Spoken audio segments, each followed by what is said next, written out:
ನಿಮ್ಮ ಚಾನಲಲ್ಲಿ ಬಂದಿರೋ ಕಂಟೆಂಟು ಆಲ್ರೆಡಿ ನಿಮ್ಮ ಯೂಟ್ಯೂಬಲ್ಲಿ ಬಂದಿದೆ, ಅದನ್ನು ಎತ್ಕೊಂಡು ನಾನು ನನ್ನ ಚಾನಲಿಗೆ ಹಾಕ್ಕೊಂಡ್ರೆ ಅದು ಆಟೋಮೆಟಿಕ್ ಸಾಫ್ಟ್ವೇರ್ ಏನೋ ಇರುತ್ತೆ, ಕಾಪಿ ರೈಟ್ಸ್ನ ಚೆಕ್ ಮಾಡಿದ್ರೆ ಅವ್ರೇನು ನೋಡ್ತಾ ಕೂತಿರಲ್ಲ ಕೀರ್ತಿ ಯಾವ್ದು ಹಾಕ್ತಿದ್ದಾನೆ, ಭಾವನ ಯಾವ್ದು ಹಾಕ್ತಿದ್ದಾರೆ ಅಂತ.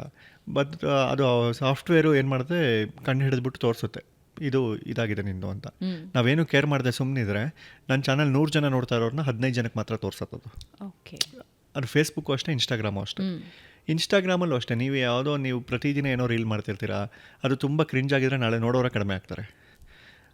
ಮತ್ತು ನಿಮ್ಮ ಚಾನಲಲ್ಲಿ ಅದು ತುಂಬ ಜನ ಅಂದ್ಕೊಂಡಿದ್ದಾರೆ, ನಾನು ಈ ಟೈಮ್ಗೆ ಹಾಕಿದ್ರೆ ನನ್ನ ರೀಲ್ ತುಂಬ ಓಡುತ್ತೆ, ಆ ಟೈಮ್ಗೆ ಹಾಕಿದ್ರೆ ತುಂಬ ಓಡುತ್ತೆ. ಬೆಂಗಳೂರಲ್ಲಿರೋರೆಲ್ಲ ಏನು ಅನ್ಕೋತಾರೆ, ಆಫೀಸ್ ಇವಾಗ ಬಿಡುತ್ತೆ, ಇವಾಗ ಕ್ಯಾಬಲ್ಲಿ ಕೂತ್ಕೊಂಡು ನೋಡ್ತಾರೆ ಅಂತ. ಆ ಥರದ್ದು ಏನೋ ಒಂದು ಮೈಂಡ್ ಸೆಟ್ ಬಂದ್ಬಿಟ್ಟಿರ್ತಾರೆ. ಈಗ ಊಟ ಮಾಡ್ತಿರ್ತಾರೆ ಎಲ್ಲರೂ, ಯಾರು ಕರೆಕ್ಟಾಗಿ 1 ಗಂಟೆಗೆ ಊಟ ಮಾಡ್ತಾರೆ ಹೇಳಿ? ಅಲ್ವಾ? ಯಾರೂ ಮಾಡಲ್ಲ. ನಮ್ಗೆ ಅದು ಬರುತ್ತೆ, ಈಗ ಊಟ ಮಾಡ್ತಿರ್ತಾರೆ, ಇವಾಗ ಬಿಟ್ಬಿಟ್ಟೋಣ. ಅವ್ನು 3:30ಗೆ ಊಟ ಮಾಡೋದು ಅಲ್ವಾ? ಸೊ ಹಾಗೆಲ್ಲ ಏನಿಲ್ಲ, ಕಂಟೆಂಟ್ ಚೆನ್ನಾಗಿದ್ರೆ